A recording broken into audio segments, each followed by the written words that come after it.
This might be one of the best looking beginner fountain pens you can buy, but after using it, I don't think I'd recommend it. Hey, I'm Brian, and this is Nib Happens. I've been testing the Diplomat Magnum, and while it absolutely nails the look, there are a few things that surprise me, and not in a good way. I'll try to show you in the writing sample so you can see for yourself. Now, let's see what happens. The pen this week is the Diplomat Magnum. I purchased it in a lime green with a fine nib, and the total cost was $30. It just came in this cardboard sleeve, and it was loaded with an empty ink cartridge. Also came with a blue ink cartridge. I would have preferred a black, but I didn't have a choice on that. This is a really sharp looking pen. I like the way this pen looks.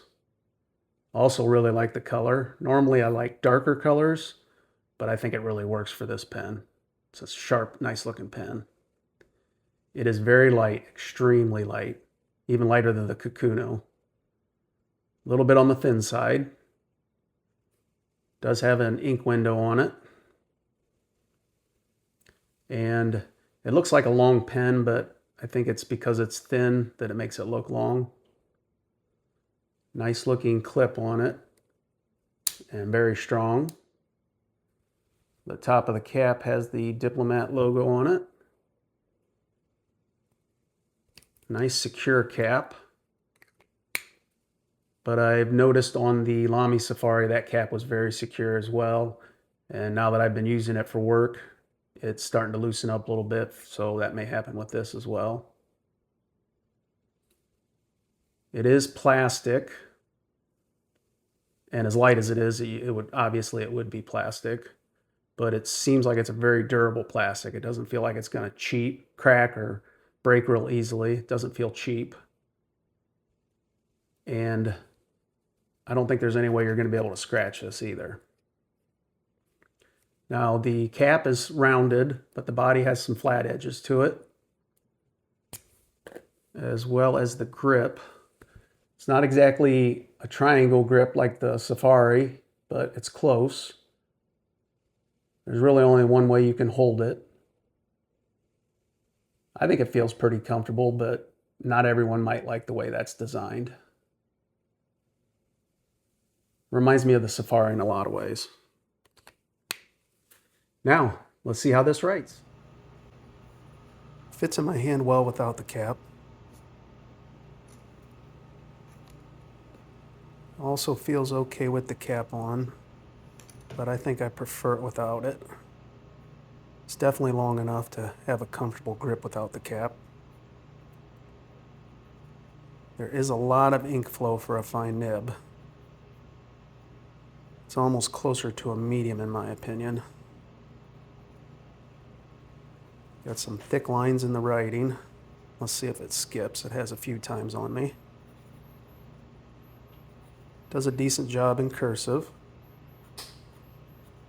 Very scratchy when going to the side. Almost like the nib is catching on paper. Oh, there it skipped.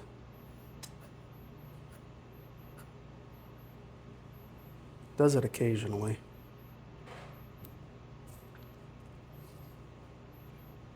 Like I said, very scratchy going to the side.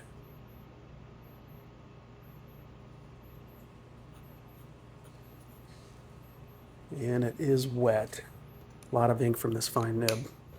For the overall pen, I think the price could be lower. It could be closer to where the Kakuno sells for. And the nib looks really good. I just don't understand why it's so scratchy to the side. Why it keeps catching. And not really sure why the empty ink cartridge. There's no end to it, so it's not like you can reuse this, refill it, and use it. Unless it's just there for protection.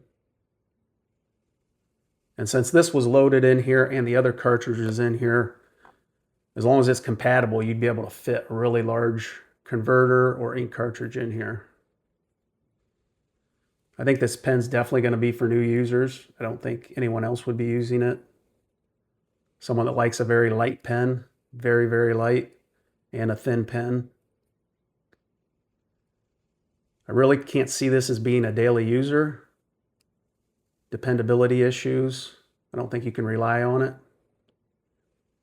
It does seem very durable though. You could throw this in a purse, in your pocket, in a backpack for school, in a junk drawer at home, and you're not going to damage it.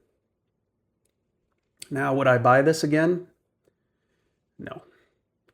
It's just too light for me, a little too thin. I like pens that are a little heavier. It's also not very reliable.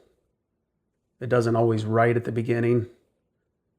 Skips once in a while, has that scratching on the side. Kind of disappointed because I really like the way this pen looks. My final thoughts on the pen. I think for the price, there are a lot better pens out there. It looks good, but it pretty much stops there in my opinion. For $30, there are quite a few pens that you're going to get a much better writing experience for. Now, next time we're going to look at the Wordsworth in black. It was a 2-for-1 pen deal, kind of the Amazon pen.